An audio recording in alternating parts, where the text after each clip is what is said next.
1952 से जिस नारे के साथ जनसंघ और उसके बाद भारतीय जनता पार्टी ने अपनी विचारधारा की लड़ाई लड़ी, वो विचारधारा की लड़ाई ये थी कि इस देश में एक ही विधान रहेगा, एक ही निशान रहेगा और एक ही संविधान रहेगा। और उसके लिए हमने इंतजार किया 2019 तक, लड़ाई लड़ते रहे। जब माननीय मोदी जी इस देश के प्रधानमंत्री हुए, अमित शाह जी देश के गृह मंत्री हुए, हमने धारा 370 खत्म किया और उसके आधार पर आज जो है जम्मू कश्मीर भारत का अभिन्न अंग है। यदि इनको किसी चीज के लिए लड़ाई करना चाहिए, झगड़ा करना चाहिए, धरना करना चाहिए, प्रदर्शन करना चाहिए, तो ये जो 5 अगस्त है, ये 5 अगस्त से लेके 9 अगस्त तक, 5 अगस्त से लेके 9 अगस्त तक 1953 में शेख अब्दुल्ला साहब कैसे जेल गए, शेख अब्दुल्ला के जो सबसे विश्वस्त सहयोगी थे गुलाम बख्शी साहब, उसको कांग्रेस ने कैसे तोड़ा,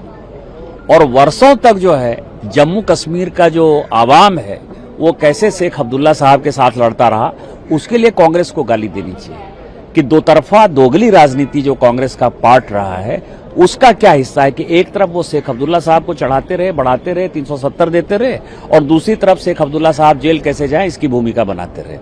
जो वहां का संविधान बना, सो कॉल्ड संविधान, जो कांग्रेस की देन है, आपको पता है कि शेख अब्दुल्ला साहब उसके सदस्य नहीं थे, उसमें उनका साइन नहीं है, तो वो खुद ही धारा 370 के खिलाफ थे। जम्मू एंड कश्मीर जिस तरह से झारखंड में सांसद हैं, उनकी चिंता हो रही है, ईसाई धर्म को उनका कहना है। देखिए, सबसे बड़ी बात आज दूसरी बात है जो आपने ध्यान नहीं दिया कि हमारी कमेटी ने जो परसों बैठक ली थी, उस बैठक में हमारी कमेटी ने पत्र लिखा है मिनिस्ट्री ऑफ आईटी को और मिनिस्ट्री ऑफ होम अफेयर्स को कि प्रधानमंत्री जी का जो वीडियो उन्होंने डिलीट किया वो इंटरमीडियरी का काम नहीं है, वो पब्लिशर का काम है, और इस नाते जकरबर्ग को जो है 3 दिन के अंदर माफी मांगनी होगी। यदि माफी नहीं मांगेंगे तो उनके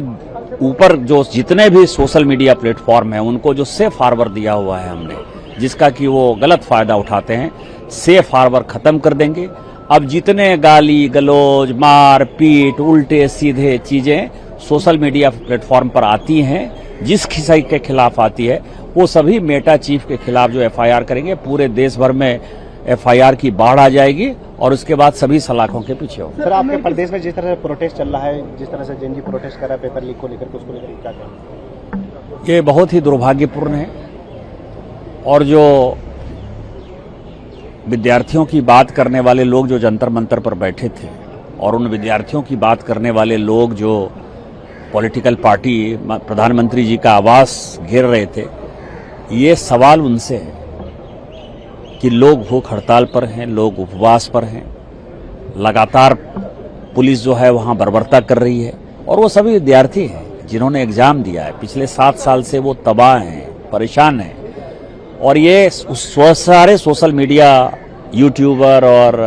नए नए जो पत्रकार बने हैं उनके लिए भी ये संदेश है कि आप केवल भारत को डिस्टेबलाइज करने वाली ताकतों के साथ रहते हो,